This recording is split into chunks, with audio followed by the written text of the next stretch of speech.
சும்மா இல்லாமல் எதுக்கு இப்போ புட்டின் அங்கே போனார் கேள்வி வரும் அப்படின்ற கேள்வியெல்லாம் இயல்பான கேள்வி தானே. ஆமாம், உண்மை என்னென்னா அவர் சும்மாலாம் போகல. அவர் போனதுக்கு முக்கிய காரணம் என்னென்னா, ஏன்னா இந்த கம்யூனிசம் கண்ட்ரிஸ் அப்படின்னு சொன்னாலே வந்து மேற்குலக நாடுகள் வந்து ஒரு மாதிரி ஒரு அவர்ஷனோட தான் பார்ப்பாங்க. அவங்களால சகிச்சிக்க முடியாமல் வேறு வழி இல்லாமல் சகிச்சிக்க வேண்டிய ரெண்டு கண்ட்ரி வந்து சோவியத்தும் சைனாவும் தான். இந்த நார்த் கொரியாவோட மேலே வரக்கூடிய ஏதாவது பிரச்சனைகள் வந்ததுன்னா அதை தடுத்துக்கிட்டு தான் இருந்திருக்கிறாங்க. இது பல வருஷமாக நடந்துக்கிட்டே இருக்குது. ஆனால் இப்போ இவங்க ரெண்டு பேரும் ஒன்றா சேர்றதுன்றது வந்து சைனாவுக்கு கொஞ்சம் எரிச்சலாகத்தான் பார்க்கப்படுகிறது.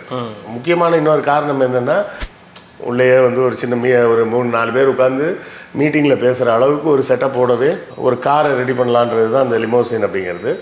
அது புல்லட் ப்ரூஃப் லிமோசின். அதில் ஒன்று வந்து இவருக்கு கொண்டு வந்து பரிசாக கொடுத்துருக்கிறாரு. இதெல்லாம் வந்து அமெரிக்காவுக்கும் சைனாவுக்கும் வயிற்றில் புளியை கரைக்கிற மாதிரி தான் பார்க்குறாங்க. என்ன பிரச்சனைனா, இப்போ சேட்டலைட் ஆக்சஸ் இருக்குன்னா அதை பயன்படுத்தி அவங்களால பின் பாயிண்ட் பண்ண முடியும். மிசைலை கரெக்டாக பின் பாயிண்ட் பண்ண முடிஞ்சதுன்னா வேலை முடிஞ்சு போச்சு. அப்போ இன்னும் வந்து எதுக்காக பயப்படுறாங்கன்னா வேற ஒன்றும் கிடையாது. ரெட்ரோலுக்ஸ் நெஞ்சங்களுக்கு வணக்கம். நான் உங்கள் கார்த்திக். இன்றைய நேர்காணலில் நம்மோடு இணைந்திருப்பவர் எழுத்தாளர் மற்றும் வரலாற்று பகுப்பாய்வாளர் திரு கிருஷ்ணவேல் டிஎஸ் அவர்கள். வணக்கம் சார். வணக்கம். எப்படி இருக்கீங்க? நல்லா இருக்கு கார்த்திக். புட்டின், ரஷ்ய அதிபர் புட்டின் அவர்கள் வடகொரியாவுக்கு ஒரு பயணம் மேற்கொண்டிருக்காரு. கிட்டத்தட்ட 24 ஆண்டுகளுக்கு பிறகு ஒரு பயணம் அப்படின்றது செய்தியாக இருக்குது. அவருக்கு வந்து அங்கே வரவேற்பெல்லாம் வந்து பலமாக கொடுத்துருக்காரு நம்ம கிம் அவர்கள். வடகொரியா பயணம் அப்படின்னாலே பல பேர் வந்து யோசிப்பாங்க, வடகொரியாவுக்கு பயணம் அப்படின்ற ஒரு விஷயம். புட்டின் அவர்களின் இந்த வடகொரிய பயணம் எதற்கானது? ஏன்னா இன்னொரு பக்கம் தென்கொரியா அவங்களும் அதை உற்று நோக்குறாங்க, இன்னொரு பக்கம் சீனாவும் அதை உற்று நோக்குறாங்க. அப்படின்னும்போது ஜப்பான் முதற்கொண்டு அதை உற்று நோக்குறாங்க. அப்படின்னும்போது எதற்காக இந்த பயணம், அங்கே என்ன மாதிரியான விஷயங்கள் நடந்தது, ஏதாவது உடன்படிக்கை, என்னென்ன விஷயங்கள் நடந்திருக்கு சார் புட்டின் அவர்களோட இந்த பயணத்தில் நம்ம தெரிஞ்சிக்க வேண்டியது என்ன? இந்த பயணம் வந்து நம்ம முதல்ல புரிஞ்சிக்க வேண்டிய விஷயம் என்னென்னா, சும்மா இல்லாமல் எதுக்கு இப்போ புட்டின் அங்கே போனார் கேள்வி வரும் அப்படின்ற கேள்வியெல்லாம் இயல்பான கேள்வி தானே. ஆமாம், உண்மை என்னென்னா அவர் சும்மாலாம் போகல. அவர் போனதுக்கு முக்கிய காரணம் என்னென்னா சவுத் கொரியா தான் காரணம். சவுத் கொரியா தான். ஆமாம், சவுத் கொரியா சம்மந்தம் இல்லாமல் இந்த மாத தொடக்கத்திலேருந்து என்ன பண்ணியிருக்காங்க, உக்ரைனுக்கு வந்து உதவி பொருட்கள் அனுப்புகிறேன் அப்படின்னு ஆரம்பிச்சிருக்கிறாங்க. இந்த ஆசிய நாடுகள் சைட்லேருந்து உக்ரைனுக்கு இதுவரை எந்த உதவி பொருட்களும் இதுவரை போனதில்லை. போனது பூரா அமெரிக்காவிலேருந்து போகக்கூடிய உதவி பொருட்கள் தான். உதவி பொருட்கள்ன்ற பேரில் ஆயுதங்களும் போயிருக்கு. பல அமெரிக்க டேங்கிகளை ரஷ்ய படைகள் வந்து உக்ரைனில் பிடிச்சிருக்காங்க. பிடிச்சி அது மேலே ஏறி நின்று ஃபோட்டோலாம் எடுத்து அவங்கள சமூக வலைதளங்கள்லாம் பகிர்ந்துருக்கிறாங்க அப்படின்றதையும் நம்ம பார்த்துருக்கோம். அப்போ இப்போது சம்மந்தம் இல்லாமல் சவுத் கொரியா எதுக்காக நீ மூக்க நுழைக்கிற? ஒரு படத்தில் சாமின்னு நினைக்கிறேன், விக்ரம் கடைசிடுவார், நீ எதுக்கு இங்கே வந்த, நீ தான் என் லிஸ்ட்லேயே இல்லையே அப்படின்பாரு. அது மாதிரி சவுத் கொரியா சம்மந்தமே இல்லாமல் லிஸ்ட்லேயே இல்லாத நாடு தேவையில்லாமல் உக்ரைனுக்கு உதவி பொருட்கள் அனுப்புகிறேன் அப்படின்றது.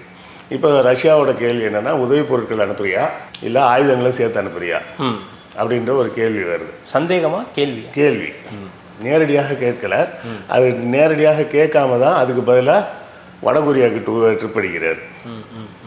ஏற்கனவே வந்து வடகொரியாவில் வந்து இன்னொரு எக்ஸ்ட்ரா செலவு என்னான்னு பார்த்தீங்கன்னா, தென்கொரியாவோட எல்லை இருக்குது பார்த்தீங்களா, அந்த பகுதியை மிலிட்ரைஸ் பண்ணி அந்த ஜோன் ஃபுல்லாகவே மிலிட்ரி ஜோனாகவே இருக்குது. அந்த ஜோனில் மிலிட்ரியை மெயின்டைன் பண்ணுறதே வடகொரியாவுக்கு ஒரு எக்ஸ்ட்ரா செலவு. இது வந்து தேவையில்லாத ஒரு வேலைன்னு சொல்லலாம். உண்மையாக சொல்லப்போனால் இது வந்து ஒரு தேவையில்லாத ஆணி. எப்படி கிழக்கு ஜெர்மனியும் மேற்கு ஜெர்மனியும் ஒன்றாக இணைச்சிட்டாங்களோ அது மாதிரி இது ரெண்டையும் ஒன்றா சேர்த்துட்டு போயிடலாம்.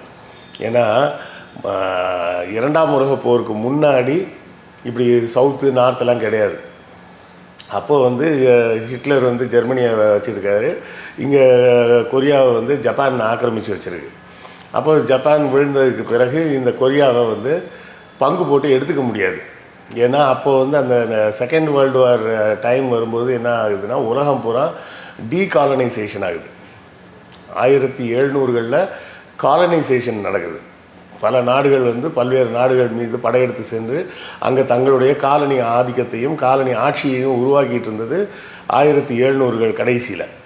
ஆனால் 1900 தொடக்கத்திலேயே வந்து டீகாலனைசேஷன் அப்படிங்கிறது ஆரம்பிச்சிருச்சு. எல்லோரும் காலனிகளை விட்டு விலகிறது அந்தந்த பகுதி மக்கள்கிட்டே கொடுத்துட்டு நம்ம வெளியே போயிடுறது அப்படின்ற மாதிரி உள்ள சூழலுக்கு உலகம் பூராமே மாற ஆரம்பிச்சிருச்சு. ஸ்பெயின்காரன் பூரா சவுத் அமெரிக்காவிலேருந்து வெளியே போகிறதுன்னு முடிவு பண்ணுறான். அதாவது அந்த ஆட்சியாளர்கள் வெளியே போகிறாங்க. ஸோ அங்கேயே வியாபாரம் பண்ணிட்டு இருந்த ஸ்பெயின் நாட்டு மக்கள்லாம் அங்கேயே தங்கிடுறாங்க. அவங்கெல்லாம் அந்த பிரேசில், அர்ஜென்டினா போன்ற பல நாடுகளின் குடிமக்களாக மாறுறாங்க. இப்படி ஆப்பிரிக்காவில் இதே மாதிரி வெளியே போகிறாங்க. இப்படி ஒவ்வொரு இடமாக எல்லாரும் டீகாலனைஸ் பண்ணும்போது இப்போ இந்த கொரியான்ற இடத்த பிடிச்சாச்சு. கொடுக்கறதுக்கு அத்தாரிட்டின்னு யாரும் இல்லை. அந்த பழைய ஒரு மாதிரி ஒரு செமி மொனார்கி மாதிரி ஒரு செட்டப் இருந்து அவங்கெல்லாம் செத்து போயிட்டாங்க. இப்போ என்ன பண்ணுறாங்க, ரஷ்யாவும் அமெரிக்காவும் ஆளுக்கு பாதியாக பங்கு போட்டுக்கிறாங்க. ஜெர்மனியும் அப்படி தான் பங்கு போட்டாங்க. ஈஸ்ட் ஜெர்மனி வந்து ரஷ்யாவை போல் கம்யூனிஸ்ட் நாடாகவும், வெஸ்ட் ஜெர்மனி வந்து அமெரிக்காவை போல் கேபிட்டலிஸ்ட் நாடாகவும் பிரிக்கிறாங்க. அதே மாதிரி கொரியாவையும் ரெண்டாக பிரிக்கிறாங்க. நார்த் கொரியா வந்து கேபிட்டலிஸ்ட் கண்ட்ரி, சவுத் கொரியா வந்து நார்த் கொரியா வந்து கம்யூனிஸ்ட்டு, சவுத் கொரியா வந்து கேபிட்டலிஸ்ட் அப்படின்னு மாறுது. இப்போ கேபிட்டலிஸ்ட்டாக மாறின நாடுகளுக்கெல்லாம் வரும் வகையில் பார்த்திங்கன்னா சந்தை வந்து பெருசாக வளர்ந்துடும். ஏன்னா உங்களுக்கு வந்து கம்யூனிசம் வந்து எப்படி சொல்கிறதுனா தேவைக்கு என்னவோ அதை உற்பத்தி பண்ணுன்ற மாதிரி விஷயம். இங்கே வந்து கேபிட்டலிசம் அப்படின்னு சொன்னால் தேவைக்கு இல்லை, போட்டிக்கு உற்பத்தி பண்ணுறது. அப்போ ஒன்றுக்கு 4 உற்பத்தி ஆகும். இப்போ கம்யூனிஸ்ட் கண்ட்ரியில் பார்த்தீங்கன்னா ஒரு பிராண்டு ஒரு டிவி இருக்கும். அதுதான் போதுமே, ஒரு டிவி இருக்குல்ல அப்படின்னு ஒரு 10 பிராண்டு இதுக்கு அப்படின்னு சொல்லுவாங்க. எல்லாத்துலேயுமே ஒன்று தான், ஒரு மாடல் தான் இருக்கும், எக்ஸ்ட்ரா மாடல்லாம் வராது. இங்கே இந்த மாதிரி சந்தை பொருளாதாரம்னு வரும்போது என்னென்னா போட்டி. அப்போது பல்வேறு விஷயங்கள் வந்து வேகமாக டெவலப் ஆகும். ஜிடிபி இண்டெக்ஸ் வந்து சீக்கிரமாக வளர்ந்துடும். அதுதான் இது வந்து கேபிட்டலிஸ்ட் கண்ட்ரியில் ஒரு வசதி. ஆனாலும் என்ன ஆகுன்னா மக்களுக்கு வந்து வேலை உத்தரவாதம்லாம் எதுவும் இருக்காது. அது ஒரு சிக்கல் இருக்குது. கேபிட்டலிஸ்ட் கண்ட்ரியில் எப்படி வரும்னா அபண்டன்ஸ் இருக்கும், கேரண்டி இருக்காது. கம்யூனிஸ்ட் கண்ட்ரியில் பார்த்தீங்கன்னா கேரண்டி இருக்கும், அபண்டன்ஸ் இருக்காது. இப்போ டிவினா ஒரு பிராண்டு, வாஷிங் மிஷினா ஒரு பிராண்டு, அவ்வளோதான் இருக்கும் அப்படின்ற மாதிரி இருக்கும். இப்போ வடகொரியாவில் பார்த்தீங்கன்னா யாருக்கும் வேலை இல்லை அப்படின்ற பிரச்சனையே கிடையாது. எல்லாருக்குமே வேலையை உறுதி செய்கிறது அரசாங்கத்தோட வேலை. நான் எனக்கு இப்போ 10ஆம் கிளாஸ் தாங்க படிச்சிருக்கேன், எனக்கு ஏதாவது ஒரு வேலையை கொடுங்கன்னா ஏதாவது ஒரு வேலை அது கொடுத்துருவாங்க. அரசாங்கமே பார்த்து எல்லோரது வாழ்வாதாரத்தையும் உறுதி செய்வது அப்படிங்கிறது கம்யூனிஸ்ட் நாடுகளில் உறுதி செய்யப்பட்டுவிடும். இங்கே வந்து கேபிட்டலிசம் கண்ட்ரீஸில் வந்து நாம தான் நம்ம வாழ்வாதாரத்தை தேடிக்கணும். எல்லாருமே எல்லாத்துலேயுமே போட்டி தான். இப்போ இங்கே அங்கே பார்த்தீங்கன்னா வடகொரியாவில் பார்த்தீங்கன்னா பெண்களுக்குன்னு ஒரு சிறப்பு அந்தஸ்து கொடுக்குறாங்க. என்னென்னா டிராஃபிக் போலீஸ் வந்து ஆம்பளைங்களே கிடையாது, ஃபுல்லாக பெண்கள் மட்டும்தான். அப்போ அது வந்து என்ன ஒரு கொடுக்குது அப்படின்னு சொன்னீங்கன்னா உமன் எம்பவர்மெண்ட். ஏன்னா ஒரு லேடி நின்று சொன்னால் வண்டி நின்று தான் ஆகணும் அப்படின்ற ஒரு எம்பவர்மெண்ட் கொடுக்குறாங்கல்ல. இந்த மாதிரி விஷயங்கள்லாம் அது ஒரு சில இடங்களில் கம்யூனிசம் பெனிஃபிட்டாகவும் இருக்கும், ஒரு சில இடத்துல கேபிட்டலிசம் பெனிஃபிட்டாக இருக்கிற மாதிரி தெரியும். ஆனால் இந்த அமெரிக்கா மற்றும் சோவியத்துக்கும் நடுவில் இருந்த போட்டியில் இதை ரெண்டாக பிரிச்சுட்டாங்க. இப்போ ரெண்டாக பிரிஞ்சு டெக்னாலஜி வைஸ் பார்த்தா இவங்க சவுத் கொரியா எங்கேயோ டெவலப் ஆகி போயிட்டாங்க. சியோலில் இருக்கிற இன்டர்நெட் ஸ்பீடு வந்து உலகத்துலேயே வேறு எங்கேயும் கிடையாது.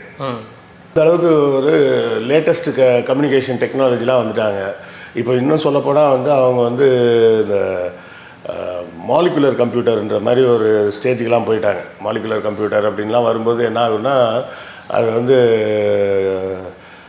குவாண்டம் கம்ப்யூட்டிங்லாம் வந்துட்டாங்கன்னா என்ன ஆகுன்னா என்டாங்கிள்மெண்ட்டுலாம் ஒரு விஷயம் இருக்குது. என்டாங்கிள்மெண்ட் அப்படின்னு சொன்னிங்கன்னா இந்த 2 கம்ப்யூட்டரையும் குவாண்டம் லெவலில் கனெக்ட் பண்ணிட்டாங்கன்னா ஒயர் கனெக்ஷனே தேவையில்லை.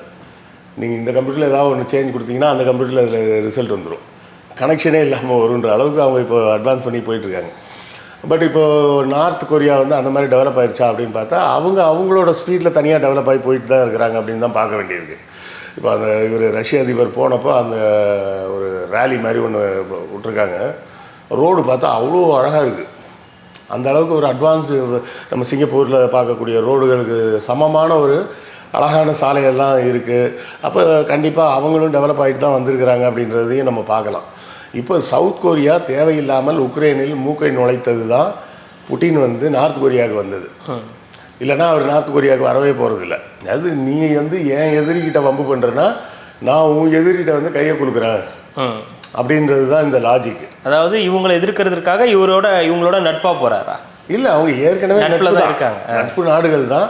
ஆனால் நேருக்கு நேராக வந்து பார்த்துட்டு போகிற விஷயம் கிடையாது. நட்பு தானாலும் இந்த 24 வருடங்களுக்கு பிறகு போய் மீண்டும் ஒரு மறுமலர்ச்சி மாதிரி உள்ளே போயிருக்காரு. ஏன்னா இந்த கம்யூனிசம் கண்ட்ரிஸ் அப்படின்னு சொன்னாலே வந்து மேற்குலக நாடுகள் வந்து ஒரு மாதிரி ஒரு அவர்ஷனோட தான் பார்ப்பாங்க. அவங்களால சகிச்சிக்க முடியாமல் வேறு வழி இல்லாமல் சகிச்சிக்க வேண்டிய 2 கண்ட்ரி வந்து சோவியத்தும் சைனாவும் தான். சரியா? மற்ற அங்கேயே கூட வேறு சில கம்யூனிஸ்ட் நாடுகள்லாம் இருக்குது.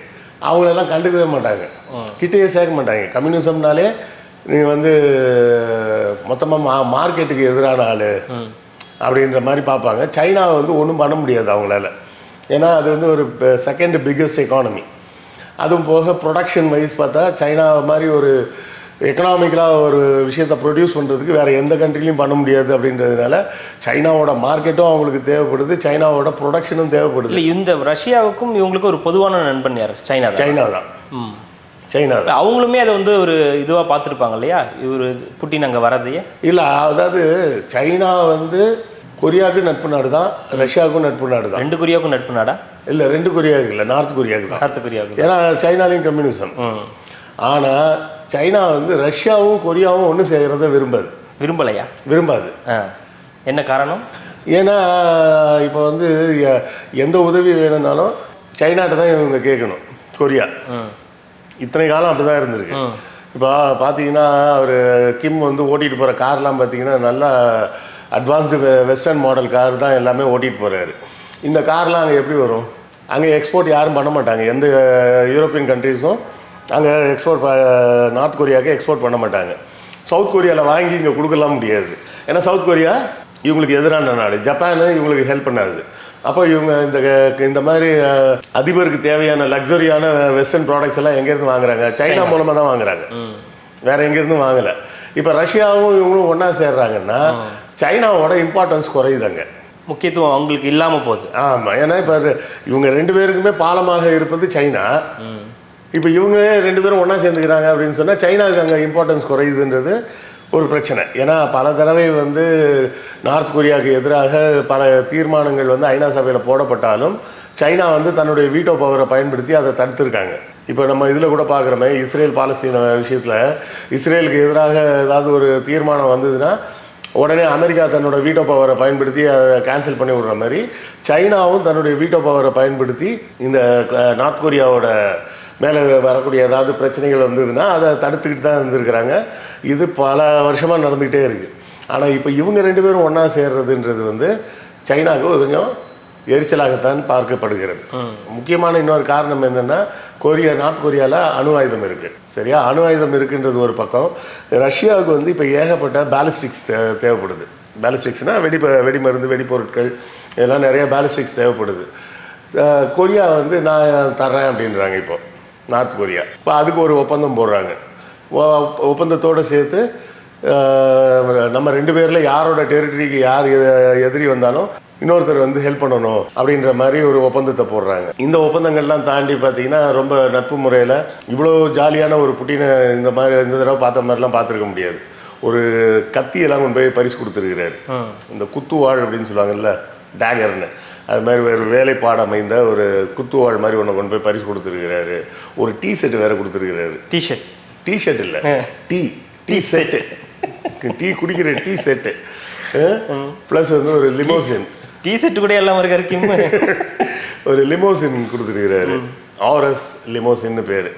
அந்த லிமோசின் வந்து யார் பயன்படுத்தக்கூடியது அப்படின்னா, ரஷ்யாவில் அதிபருக்காகவே மட்டும் தயாரிக்கப்படக்கூடிய ஒரு லிமோசின். லிமோசின்னா வேறு ஒன்றும் கிடையாது. அது வந்து ஒரு சின்ன ஆஃபீஸ் ரூம் மாதிரி செட்டப் பண்ணிக்கலாம். உள்ளேயே வந்து ஒரு சின்ன ஒரு 3-4 பேர் உட்காந்து மீட்டிங்கில் பேசுகிற அளவுக்கு ஒரு செட்டப்போடவே ஒரு காரை ரெடி பண்ணலான்றது தான் அந்த லிமோசின் அப்படிங்கிறது. அது புல்லட் ப்ரூஃப் லிமோசின். அதில் ஒன்றை வந்து இவருக்கு கொண்டு வந்து பரிசாக கொடுத்துருக்கிறாரு. இதெல்லாம் வந்து அமெரிக்காவுக்கும் சைனாவுக்கும் வயிற்றில் புளியை கரைக்கிற மாதிரி தான் பார்க்குறாங்க. என்ன பிரச்சனைனா, ரஷ்யா கூட சொன்னால் கேட்டுப்பாங்க. ஏன்னா ஐநாவில் member, G7 member, G20 member, இப்படி பல இடத்துங்களில் ரஷ்யாலாம் மெம்பராக இருக்கிறதுனால அந்த மெம்பர்ஷிப்பை காரணம் காமிச்சு ஒரு அழுத்தத்தை கொடுத்து ஏதாவது செய்யலாம். நார்த் கொரியாவை ஒன்றுமே பண்ண முடியாது. அவங்க எதுலேயுமே மெம்பர் கிடையாது. சரி, எதுலேயும் சேர்த்து கிடையாது. ஆமாம், G7 நீயே வச்சுக்கோ, ஐநா சபை நீயே வச்சுக்க, G20 அது நீயே வச்சுக்க, எனக்கெல்லாம் ஒன்றும் தேவையில்லை அப்படின்னு சொல்லிட்டு அவர் தனி ட்ராக்கில் போயிட்டுருக்காரு. அப்போ இவங்களை வந்து எப்படி கண்ட்ரோல் பண்ணுறதுனே தெரியல அப்படிங்கிறது தான் ஒரு பிரச்சனை. இப்போதைக்கு இவங்கள்ட்ட எதாவது பேசணும்னா சைனாக்காரனை கூப்பிட்டு தான் சொல்லணும். அப்பா கொஞ்சம் சொல்லுப்பா, எடுத்து சொல்லு அப்படின்ற மாதிரி வேறு வழியே இல்லைன்ற மாதிரி ஒரு பிரச்சனையில் தான் இருக்கிறாங்க. மெயின் பிரச்சனை என்னென்னா, இப்படி ஒரு அட்டானமஸாக இருக்கக்கூடிய ஒரு கண்ட்ரிக்கிட்ட ஆட்டம் பாம்பு இருக்குன்றது தான் பிரச்சனை. இப்போ இந்த சந்திப்பு வந்து ஏன் முக்கியத்துவம் பெறுது அப்படின்னு பார்த்தோம்னா, ஆட்டம் பாம்பு இருந்தாலும் சரி, மிசைல்ஸ் இருந்தாலும் சரி, இன்டர்கான்டினென்டல் பேலிஸ்டிக் மிசைல் அப்படிம்பாங்க. இன்டர்கான்டினென்டல்னா கண்டம் விட்டு கண்டம் தாவி வெடிக்கக்கூடிய ஏவுகணைகள், அதுதான் இன்டர்கான்டினென்டல் பேலிஸ்டிக் மிசைல் அப்படிங்கிறது. இந்த மாதிரி ஒரு இன்டர்கான்டினென்டல் மிசைல் இருந்தாலும், அதாவது இங்கேருந்து அனுப்புனா முழு பசிபிக் கடலும் தாண்டி போய் அமெரிக்காவில் போய் வெடிக்கிற அளவுக்கு உள்ள பவர்ஃபுல்லான மிசைல்ஸ் இருக்குது. என்ன ஒரே ஒரு பிரச்சனைனா, அதுக்கு ஒரு கைடன்ஸ் சிஸ்டம் வேணும், அதுக்கு ஒரு கைடிங் சிஸ்டம் வேணும். அந்த கைடிங் சிஸ்டம்னா வழிகாட்டும் நேவிகேஷன். அந்த நேவிகேஷனுக்கு சேட்டலைட் வேணும். இவங்ககிட்ட சேட்டலைட் கிடையாது. அங்கே தான் சிக்கல் வருது. ஸோ அப்போ என்னென்னா, நீங்கள் குத்து மதிப்பாக தான் போய் விழுவும். இப்போ நீங்கள் லாஸ் ஏஞ்சல்ஸ் செட் பண்ண முடியாது. லாஸ் ஏஞ்சல்ஸ்னு டார்கெட் பண்ணி அனுப்புனீங்கன்னா லாஸ் ஏஞ்சல்ஸ்லேயும் உழுவலாம், இல்லை பக்கத்தில் இருக்க நெவேடா டெசர்ட்லேயும் போய் விழுவலாம். அதை பின் பாயிண்ட் பண்ண முடியாது. அப்போ அதுக்கு ஒரு கைடன்ஸ் சிஸ்டம் வேணும். அந்த கைடன்ஸ் சிஸ்டம் வேணுன்றதுக்கு தான் இப்போ வந்து ரஷ்யாட்ட பேசும்போது சேட்டலைட் ஆக்சஸ் கேட்டிருக்காங்க. அவரும் சேட்டலைட் ஆக்சஸ் கொடுத்துட்டாரு. இதுதான் சிக்கல். இப்போ அவங்களுக்கு அமெரிக்காவுக்கும் சைனாவுக்கும் எரிச்சல் வர்றது எதுனாலன்னா, இந்த ஒப்பந்தமே அதானா? ஆமாம், வெளிப்பார்வைக்கு கொடுக்குற ஒப்பந்தம் வந்து வெறுமனே இந்த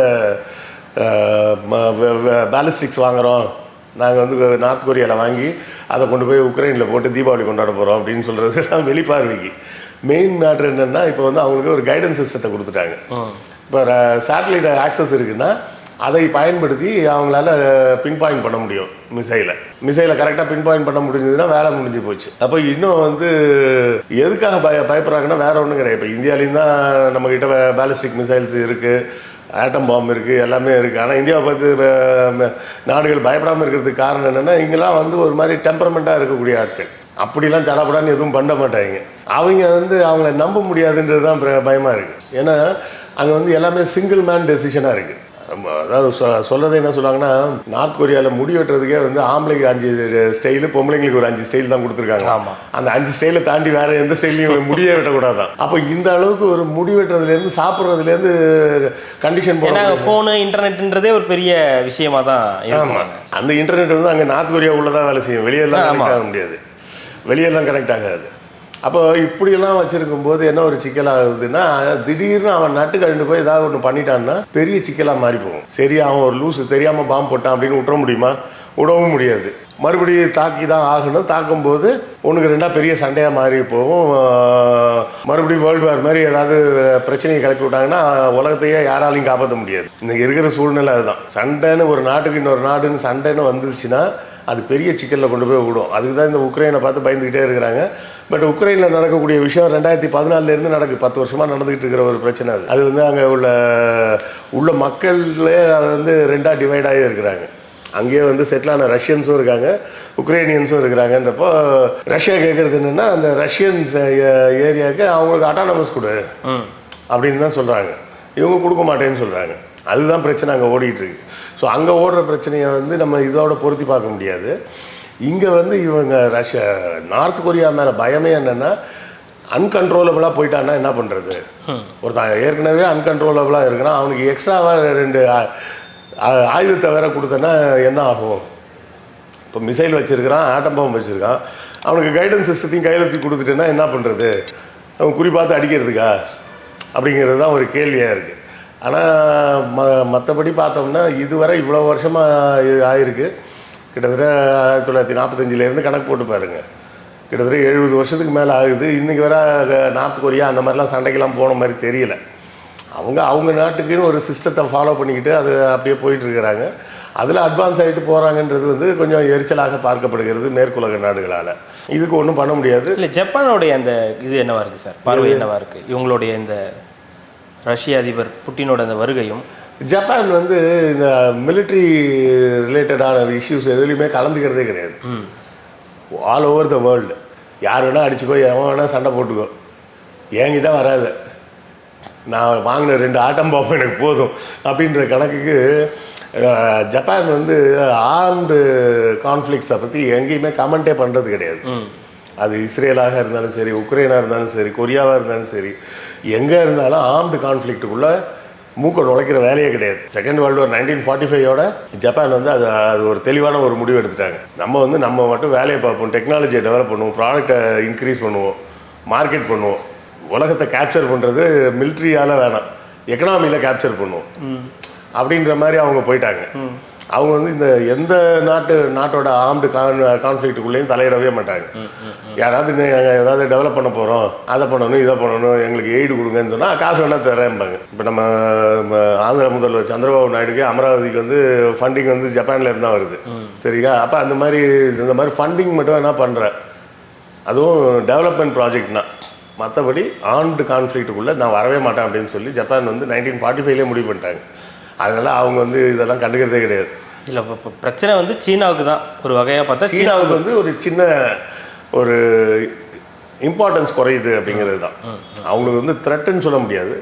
சீனாவோட இம்பார்ட்டன்ஸ் வந்து நண்பன் தான், ஆனாலும் சின்ன பிரச்சனை. ஆமாம், அந்த மாதிரி இவங்க 2 பேரும் ஒன்றா சேர்ந்துட்டாங்கன்னா என்ன பண்ணுறது அப்படின்ற ஒரு சின்ன ஒரு குழப்பம் வந்து சைனாவுக்கு உண்டு. கண்டிப்பாக அது இந்த புட்டின் அவர்களோட இந்த ஒரு பயணம்ன்றது பல நாடுகளையும் வந்து திரும்பி பார்க்க வச்சுருக்குன்னு சொல்லலாம். அதுலேயும் குறிப்பாக வந்து தென்கொரியாவாக இருக்கட்டும், அமெரிக்கா, சீனான்னு பல நாடுகளுடைய பார்வைகள் வந்து வடகொரியா பக்கமும் திரும்பியிருக்கு, ரஷ்யா பக்கமும் திரும்பியிருக்குன்றது தான் செய்தியாக இருக்குது. மிக்க நன்றி சார், இவ்வளோ நேரம் உங்களுடைய நேரத்தை ஒதுக்கி எங்களுக்காக பல்வேறு தகவல்களை பகிர்ந்தமைக்கு ரெட்ரோலுக்ஸின் சார்பாக மிக்க நன்றி. நன்றி.